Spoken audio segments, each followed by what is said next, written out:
This show is sponsored by Alicia's Pillows and Things. Check out the Facebook page, Alicia's Pillows and Things, where you will find home decor you will not be able to resist at prices anybody can afford. Check out the pillows and stools of your favorite sports teams. Maybe you want a set of your kid's favorite cartoon or movie character.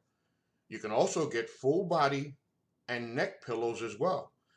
Log on to ngscsports.com and go to the Alicia's Pillows and Things tab on the homepage to complete your order.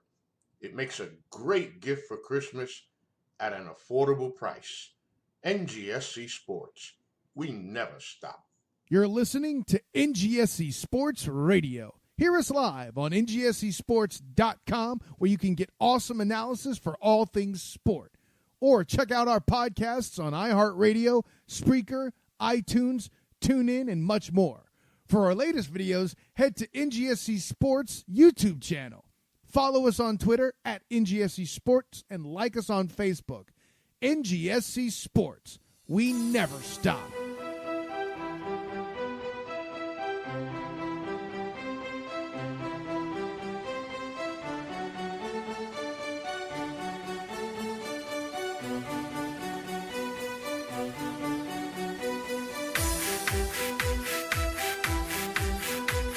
Let's get right to it and move. Hey, everybody! Welcome to the Foreign Affair podcast. I am Edward Green. I'm not joined as always by my pal in crime, Wes Bradshaw. Unfortunately, Wes, so sad after that England loss last week. Oh, so terribly sad. Just kidding. You guys already knew this was going to be a podcast where we hear from Wes from parts unknown. So. Not too surprising, I think, for that. But we do have plenty to get you updated on, including the Women's World Cup and the Nations League final, as I mentioned, and the Euro 2020 qualifiers that have started. Also have some brief news and notes we'll get to, and of course, a little watch for, and then Wes will jump in with, I'm not sure if it's going to be Anfield Corner this week. Not a whole lot going on at Anfield right now. So we'll see what corner we inhabit this week with Wes Bradshaw. But before we get to that, of course, we are presented by NGSC Sports at ngscsports.com. We never stop. As well as Alicia's Pillows and Things. Get your body pillow that resembles your favorite Fate Stay Night waifu today. You probably can't actually get that. But you can get pillows with your favorite sports team's logo on it. So go check that out at Alicia's Pillows and Things on Facebook. And finally, I get to do my favorite read of all time. Do you have Roku TV? 30 million others do. To get it, visit Roku.com, or you can pick up the remote at Best Buy and others. If you have it or get Roku TV, search the Ultimate Sports Channel for free sports programming. You can find them at esgsportsgroup.com. You can also find them on Twitter at Nasha Sports, and use that same thing for Facebook, LinkedIn, Pinterest, as well as the Instagram. So, with that out of the way, let's get to it. First, let's start with the women's. We'll go in chronological order. The Nations League final was this past week. England, in the most England thing ever, actually won on penalties. This was, of course, after losing to the Netherlands 3-1, which we somewhat put in the podcast description for last week because it happened after it already come out. But England did bounce back and won the third place match against Switzerland. 6 straight penalties. That's super English of them.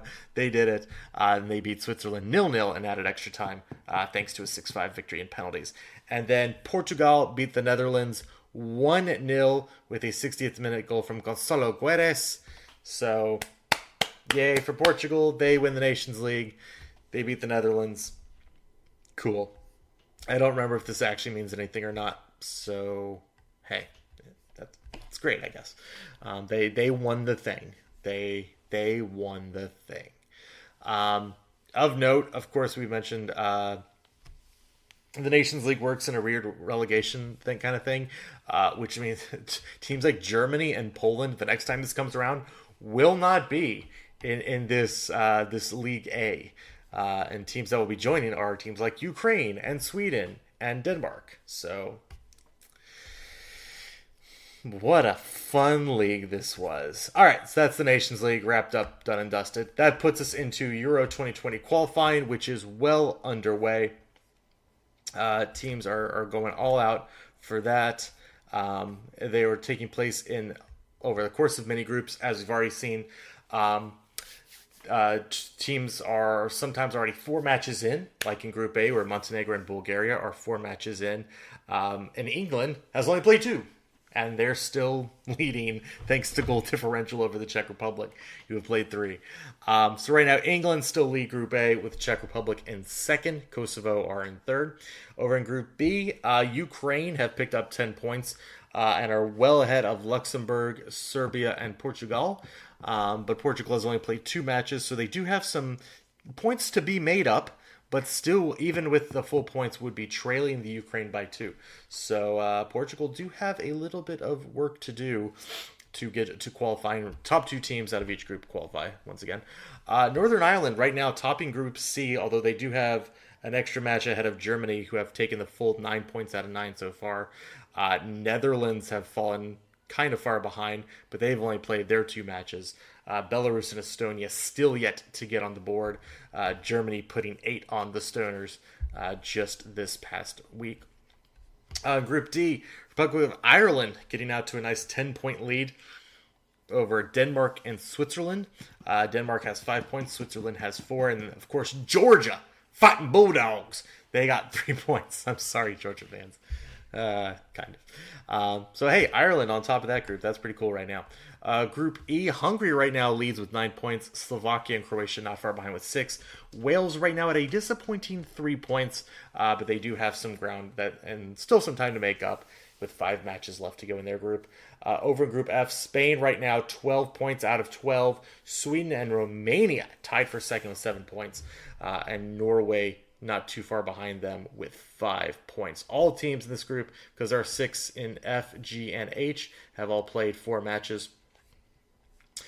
Group G, Poland leads with 12 points. Israel, 2nd place with 7, trying to get into Euros.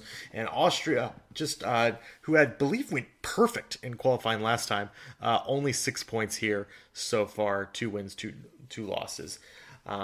North Macedonia, they're trying. They are really trying. And then Group H, France, Turkey, and Iceland, all with 9 points. This comes after a somewhat shocking French loss 2-0 at the hands of Turkey. That threw this group wide open. And of course, only 2 of these teams advance. So one of France, Turkey, Iceland, and hey, Albania's right there with 6. One of them will not advance. So that's no slip-ups can be had there. Group I, Belgium and Russia have broken away from the pack a little bit. Kazakhstan and Scotland still within striking distance. And then in Group J, Italy and Finland, 12 and 9 points apiece. Armenia with 6, and then Greece and Bosnia and Herzegovina each have 4. Poor little Liechtenstein still at 0. So that's Euro qualifying. This is going to keep going for the rest of this year. I believe the last match day is November 19th. So we still have quite a few months before we settle this. The next match day looks like it's September 6th. So we will resume Euro qualifying right in the middle of the Premier League season. Hooray. Lastly, FIFA Women's World Cup well underway. Some teams have now played their 2nd matches, including France, which squeaked by Norway today after a own goal brought the Norwegians back into it at 1-1. But a late goal from Eugene Le Sommer got them to 2-1. Pronunciation has never been my strong suit on this podcast. You all know this. Got them to 2-1. Got France the big win there. Nigeria, meanwhile, picked up a 2-0 win over South Korea, which gets them to 3 points. And right now they are level on points with Norway. France, the host country, leading with 6 with just 1 match to play. France is assured of at least 3rd place, which could get them through to the knockout stage. Women's World Cup, top 2 from each group advance. 3rd can possibly go through if they're one of the top 4 third place teams. Right now, Nigeria is leading the pack there thanks to their second match that they've played. Group B, Germany right now is assured of at least third place there as they take all 6 points, squeaking by China and Spain with a pair of 1-0 victories. They are currently top of the group. Spain beat South Africa 3-1 to get their 3 points. China and South Africa still looking for their first points of the World Cup. Germany can look to close it out with a win over South Africa, and Spain, if they can get by China, will also be advancing as well automatically. Group C, Brazil so from now on, all groups have only played 1 match so far as of Wednesday when we're recording this. Brazil with a 3-0 victory over Jamaica thanks to a hat trick from Cristiani, yes, that's how you pronounce it. Yeah, I'm Brazilian. What of it? She had a hat trick. Not the most impressive feat we'll get to this week, though. Oh, no. They got through with a 3-0 victory there. Italy, with the late goal, broke Australian hearts. Barbara Bonanesia with the brace there, including the 95th minute header that gives Italy the win over Australia. Could have been a historic victory for Australia, but unfortunately they could not close the door. Brutal way to take the loss there. They will have now to recollect themselves and take on the mighty Brazilians in their next match. Well, Italy will face Jamaica. In Group D, England, a little bit nervy. They get by Scotland. They get the 2-1 victory there. Goals from Nikita Paris as well as Ellen White. So they get the win there. Argentina and Japan with a 0-0 draw. So they split the points and have 1 point apiece. Everybody's still alive in this group. Still a lot to play for as England will next be taking on Argentina while Japan faces Scotland. In Group E, Canada with a 1-0 victory over Cameroon. And the Netherlands, another late goal as Jill Roord with the 92nd minute goal over New Zealand. A heartbreak for all the Oceanic teams apparently this week.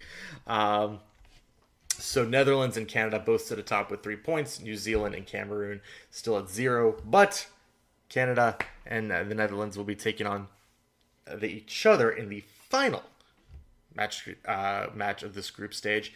But before then, Cameroon and New Zealand can still get back into it with wins in their next matches. And then we go to Group F, which saw Sweden beat Chile 2-0. And it's like, okay, a couple late goals, but Sweden, they're good, blah, blah, blah, blah. And then the United States went and put a 13 spot on Thailand. That's right, folks. 13-0. 13-0. Multiple first-time goal scorers in this match. 2 goals from Rosemary Lavelle. 1 goal from Lindsay Horan. 2 goals from Sam Muse. 1 goal from Megan Rapinoe. 1 goal from Mallory Pugh. 1 goal from Carly Lloyd on what's probably her last rodeo for this Women's World Cup. And then Alex Morgan with the Penta. That's right. 5 goals. She's going to be up on the Penta this week's episode. Alex Morgan, 5 goals, including 2 in the final 10 minutes. My God. Of course, this was a source of much consternation of people and who didn't want to see the United States celebrating after, the 7th, 8th, 9th goal that was scored in this match. And that's cool. You can have differing opinions on this. It just, I think it's fine. But if you want to disagree and think that they don't need to be celebrating, once you pit in number 10, just be like, all right, cool. Let's head back to midfield, I guess. That's fine. Don't agree with you, but that's fine. But hey, kids, let's not do death threats when people criticize the U.S. Women's National Team, huh? Kaylin Kyle, the former Canadian player turned analyst who had some criticisms for the way the U.S. celebrated, don't do death threats. Just don't. That's scummy and terrible. Don't do that. That's awful. Awful. And I know we were tongue in cheek about the English. The thing the English FA put out last week about don't act like a jackass, the video they put out, and then England fans proceeded to act like a jackass. Yeah, we kind of took it lightheartedly last week. Maybe we shouldn't have, because seriously, England fans, stop going to other countries and acting like a jackass. Just stop it, please. Stop the death threats. Stop acting like a jackass in other countries. I mean, to be fair, it's stop acting like a jackass, period. But especially when you go to a different country, stop acting like a jackass, please. From a non-British person, please stop it. Just, it's stupid. Anyway, Sweden and the United States will be facing each other in the third match. That'll be on June 20th. In the meantime, the United States will be back up in the saddle on June 16th when they take on Chile. So that is your Women's World Cup update. Let's hit the news and notes. There is a story in The Independent with the Wilfred Zaha where the title is I'm called a monkey or an N-word. I'm not going to say the full N-word here. Nearly every game. We've talked a lot about in recent months about how some of the African, I was going to say African American, but they're in England, so they can't be that. Some of the African players who play in England, some of the black players who play in England, when they go to other countries, they get racially abused from the stands. And that sucks. We heard Danny Rose speak out about it. We heard Raheem Sterling speak out about it. It's terrible and a plight. Apparently, this is also happening in England. So seriously, stop it. Stop this racist shit. This is stupid. I don't know. It's terrible. This makes black footballers not want to keep being in the sport after they're done, and that's a travesty. So seriously, whatever insecurities you have to call somebody this, get the fuck over it and stop being a racist dickhead. So tired of this shit. Anyway, it's on The Independent. Go read it. It's a good article. Hey, this is now back to actual football news. This is something we had been kind of talking about for a while, and we're kind of wondering if Chelsea would just never actually appeal their transfer ban and just go ahead and get it over with. No, it turns out they are. They are going to try and do it. Don't know if they're going to be able to do it. It's court of arbitration sport. Not usually likes to do that sort of thing, but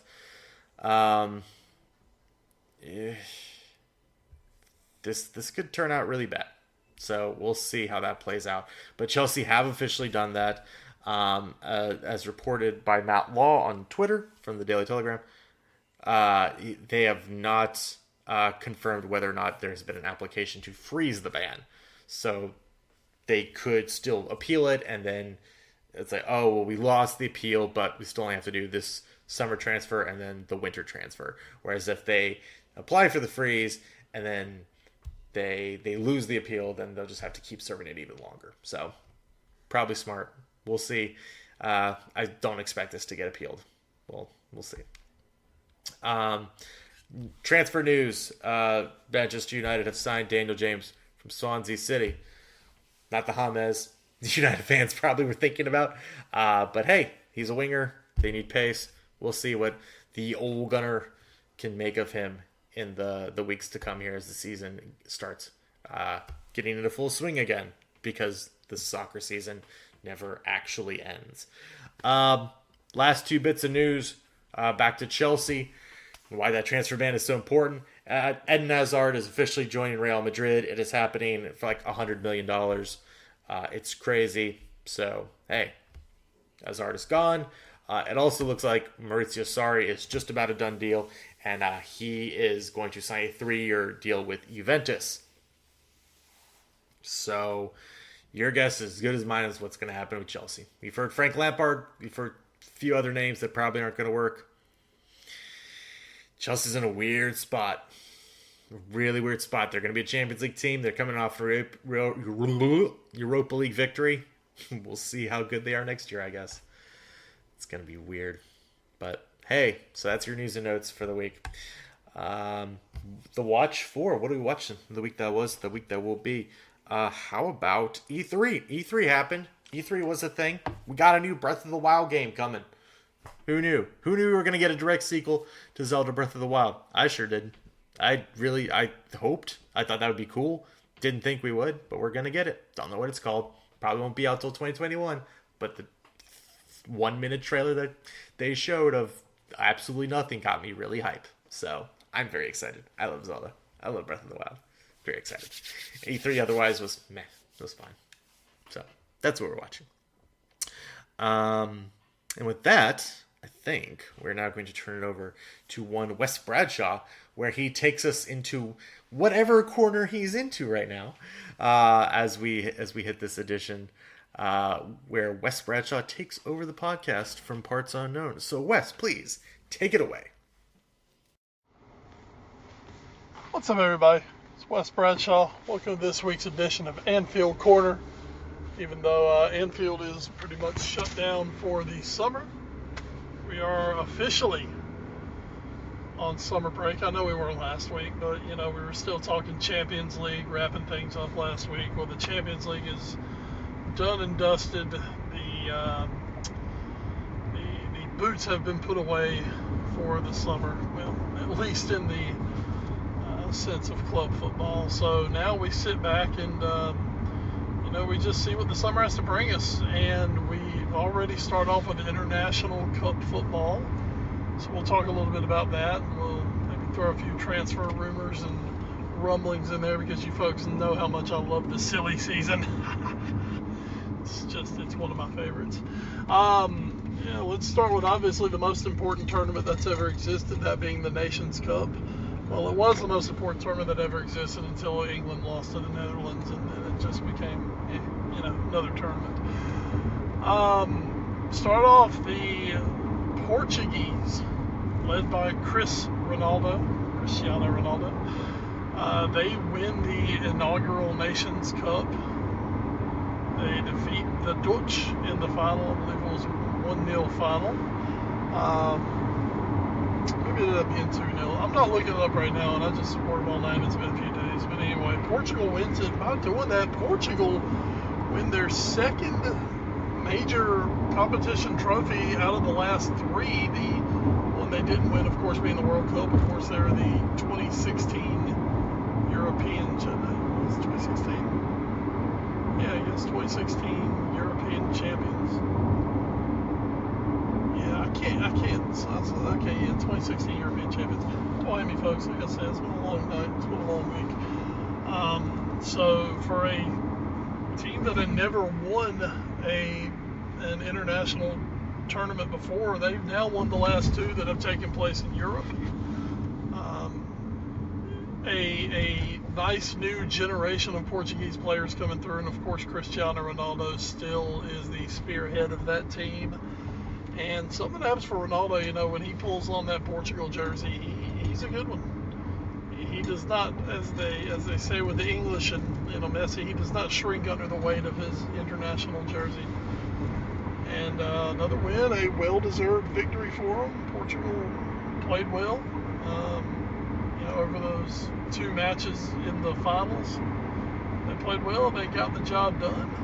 And they lift the tournament. They do it on Portuguese soil, so a nice little bonus for them.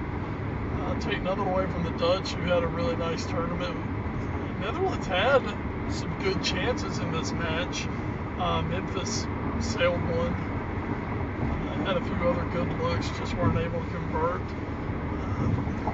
And at the end of the day, just not enough to get past Portugal, but kind of in the vein of what we saw from Ajax this past season, the Netherlands, the Dutch, they are on their way back, I believe, to world prominence. Of course, they boast they boast the best central back pairing in all of world football. When you look at Virgil van Dijk, who is suddenly popping up on a lot of radars to win the Ballon d'Or, which would be crazy. Would be awesome, crazy awesome. And of course, Matthijs de Ligt, who is the kind of the hottest guy out there on the transfer market, the 19-year-old center back. So you put those two in the middle of the bag, and that's a phenomenal pairing. They seem to work well together. So for the Dutch, it's a bright future for Holland, and we'll see if they're going to be. They should be one of your top contenders for Euro 2020 coming up next next summer. For Portugal, though, they get the automatic qualifying bid into Euro 2020. So we will move forward from there. In the third place game, it doesn't usually matter. And guess what? It still didn't matter. As Gary Lineker said, there's a third place game, really? England defeats Switzerland on penalty kicks and absolutely drab affair. Just another shit game, which most third place matches are. A couple guys who stood out just happened to be Liverpool players in this Anfield corner, so that's what I'm going to talk about. Joe Gomez in the middle of defense he was really good. He looked very strong. He and Harry Maguire formed a pretty strong partnership back there. Much better than anything John Stones has ever brought to an English side. And then, to me, the England player of the match, man of the match for England, Trent Alexander-Arnold, the youngster, getting the starting nod in the third place match. And if England had any finishing whatsoever in that match, he might have had a couple assists as he drops excellent crosses into the box. That one, I think, was Scott. Another one, Raheem Sterling, just totally missed it, going for it, where he had one-on-one with the keeper. Typical Raz. Of course, when you need him to do something for your team, Raz is going to shit the bed. But Trent looked really good. Got a really nice, some really nice comments from Gareth Southgate after the match. I mean, to me, he is such a technically better player than Kyle Walker has ever woken up and dreamed of being in his life. Kyle Walker does have the age, the experience factor. But shit on that, man. What experience have you got for England? I mean, Kyle Walker's never been anything great. Kyle Walker was one of the scapegoats of the World Cup team and was just terrible against the Dutch. So to me, that right back spot should be Trent's going forward. I think it's his to lose. I think he's done enough to win it. So we'll see. We'll see what Gareth Southgate thinks. But I think this could be the beginning of a big England career for both Trent and Joe Gomez. So good on both those lads. Oh, looking around, what else have we got? United States men. Woo! Bear halter. Man, that was ugly. Venezuela 3-0 in a friendly. Questions going into the Gold Cup. No Josh Sargent. More questions than answers right now from the U.S. men's national team. I still think you got to get bear halter time. You brought him in for this project. You got to give him time. But man, that was an ugly week for the United States men. Now for something the United States can be fully proud of, the United States women. Woo! Love you, ladies. We've always loved you, ladies. And they came out and proved in their opening match of the Women's World Cup why they are the favorite, why they are the best team in the world, as they put not one, not two, not three, keep counting, LeBron. We're not counting all the way. 13 goals. 13 goals that they've scored in their opener against Thailand. I mean, Thailand not exactly, a reincarnation of the 1974 Dutch team by any means, but still, I mean, shit, 13 goals. That is a World Cup record, not a Women's World Cup record, a World Cup. That includes men's and women's World Cup records. Alex Morgan, her 5 goals equals Michelle Akers' World Cup record of 5 goals in a match. The United States were completely dominant. They scored they scored 10 in the second half. They were up 3-0 at halftime. They scored 10 in the second half. They're getting media backlash. They're getting backlash from other countries for, going out and scoring goals and celebrating when they score goals because, it's the freaking World Cup. So we shouldn't celebrate. Screw all that, especially the Canadians who are crying about it, because you know what? I mean, this is competition. This is what it's all about. You're out there to compete. Thailand sent their team out there. They were playing as hard as they could. Stop them. Stop them. You're professionals. You're all pros. This isn't an amateur event This isn't kids racking up against other kids that they're just bigger than. No, I mean, these are pros. Sorry, Thailand, you're not as good as the United States. Okay, we knew it. You know, if you feel that Thailand gave up late, that's a Thailand problem. It's not a United States problem. You know, those ladies out there, they've earned their opportunity to play in this tournament. They've earned their opportunity to play in these matches, and you know what? They're gonna go. They're gonna do what they do. And for the U.S., if this is a harbinger of things to come, looks like it could be a big run. You know, the U.S. got off to such a great start. Some of the other favorites in this tournament, France, notably, they have had to scrape and fight here. France getting a controversial VAR decision going their way to be able to defeat, I believe it was Norway. So the U.S. come out. They look very strong. Their next match will be on Sunday. They will take on Chile in their second group match. So it's coming up looking good for the United States ladies right now. Forget the backlash. Forget all that bullshit. You know, they've come to play, and they're going to do what they do. They're going to kick ass and take names, because that is how the American women play. A couple quick transfer gossips real quick. We'll just throw them out there. Nicolas Pepe to Liverpool is really picking up some steam. We'll see if that does come to fruition. We give Liverpool a really nice fourth front player. Be able to do some rotation, be able to really do some crazy things if they go 4-2-3-1. Would give them some nice options. Mendy, the young fullback from Lyon, has signed with Real Madrid as they continue their summer overhaul. Of course, the big one last week. And Hazard, word is Spurs may shatter their transfer record, weighing up a £60 million bid for one of the Lyon midfielders. I think it's Angola. I don't have it in front of me. I can't remember the young man's name. But a very, very, very good midfielder would come right in, slot right into that Spurs midfield, and would give them some definite bite and some definite quality in that midfield. A lot going on. Just so many rumors. It's silly season. It's in full effect. It's great. I love it. All right, folks, that's going to be it for this week's Anfield Corner. That's going to do it for me. I'll see you guys back next week. Me and Ed Green will be back together, reunited, and it feels so good. You'll catch y'all right here on the Foreign Affair podcast. Thanks so much for that, Wes. Appreciate you coming in here and dropping all that on us. What it was, I'm not quite sure, because I have to record this ahead of time. So very excited, though, to hear what corner it's going to be. I will give it a listen before this gets published, so that would be pretty cool. And then I believe Wes will be back next week, so we'll get to talk, I don't know, probably talk Women's World Cup. That'll be, maybe somebody else will say something stupid. Maybe, I mean, Alexi Lawless is here, so you know something stupid's got to get said. So we'll see about that. That'll do it here for this episode. Episode 266 of the Foreign Affair podcast. Once again, thanks to NGSC Sports, Alicia's Pillows and Things, and the Ultimate Sports Channel. You can find all of them on the internet, as well as us as a collective on Twitter. We are at AFA Pod. Wes is at Wes Bradshaw 21. I am at Edward Green.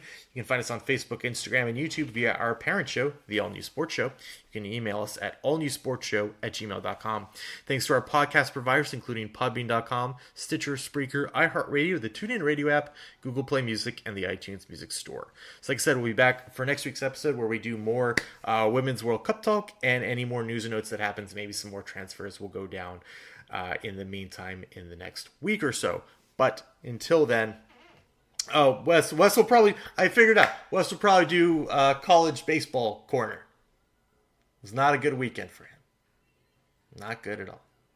But that's what we're probably going to get. So, hey, maybe I'll be able to see if my guess was right, I guess. So, for my call in crime, Wes Bradshaw, I am Edward Green. Thank you so much for joining us here on episode 266 of the Foreign Affair podcast. Until next time, everyone, stay safe and enjoy the football. Good night.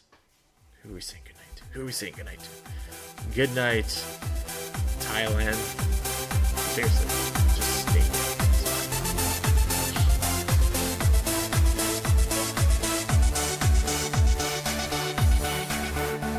This show is sponsored by Alicia's Pillows and Things. Check out the Facebook page, Alicia's Pillows and Things, where you will find home decor you will not be able to resist at prices anybody can afford. Check out the pillows and stools of your favorite sports teams. Maybe you want a set of your kid's favorite cartoon or movie character. You can also get full body and neck pillows as well. Log on to ngscsports.com and go to the Alicia's Pillows and Things tab on the homepage to complete your order. It makes a great gift for Christmas at an affordable price. NGSC Sports. We never stop. You're listening to NGSC Sports Radio. Hear us live on NGSCsports.com, where you can get awesome analysis for all things sport. Or check out our podcasts on iHeartRadio, Spreaker, iTunes, TuneIn, and much more. For our latest videos, head to NGSC Sports YouTube channel. Follow us on Twitter at NGSC Sports and like us on Facebook. NGSC Sports. We never stop.